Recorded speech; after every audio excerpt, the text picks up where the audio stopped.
Cela faisait un bail qu'il avait quitté ce fichu comté et tout lui semblait neuf et puissant. L'odeur de la terre. L'odeur de la terre. L'odeur de la terre. Poivrée et tannique, enivrante.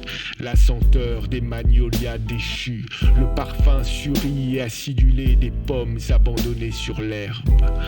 Bobby retrouvait les parfums que sa mémoire avait refoulés, le foin sec et la laine des étables, l'odeur séminale et musquée des bêtes de labour, celle du fumier redevenu terreau, les exhalaisons fauves des bosquets de sorgho, les fragrances vives des amandes écrasées et la morne odeur des fétuques pourrissants. Il s'approcha des premières bâtisses et détecta des relents de lait caillé et de fricot. Puis une bouffée soudaine chargée de graisse chaude réveilla sa faim.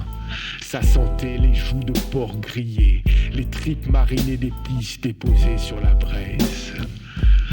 D'une grange entr'ouverte s'envolèrent des miasmes de mélasse et d'éthyle.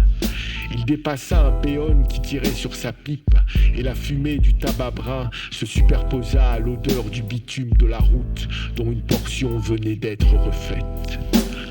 L'entourèrent les cotonniers aux gousses obèses et sans odeur, hormis celles tenaces de la sueur des hommes et des femmes qu'il apercevait penchés entre les arbustes.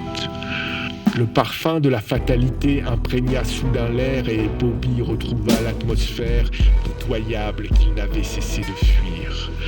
Puis vinrent les premières machines et leurs fumerolles de diesel.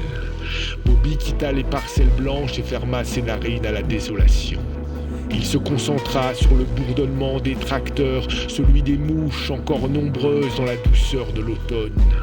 Il entendit les interjections des muletiers, hi, ha, ji, et les braiements des bourriques en écho. Les ormes, les hêtres et les érables étaient couleur de glaise, le ciel d'un bleu grisé. Il s'approcha de la rivière dont les eaux turbides charriaient branches et feuillages. Les galets au fond du torrent s'entrechoquaient. Bobby caressa à nouveau le bois verni de sa guitare. Il résista à l'envie de s'asseoir sur la rive et d'accorder sa sonante au métronome des flots.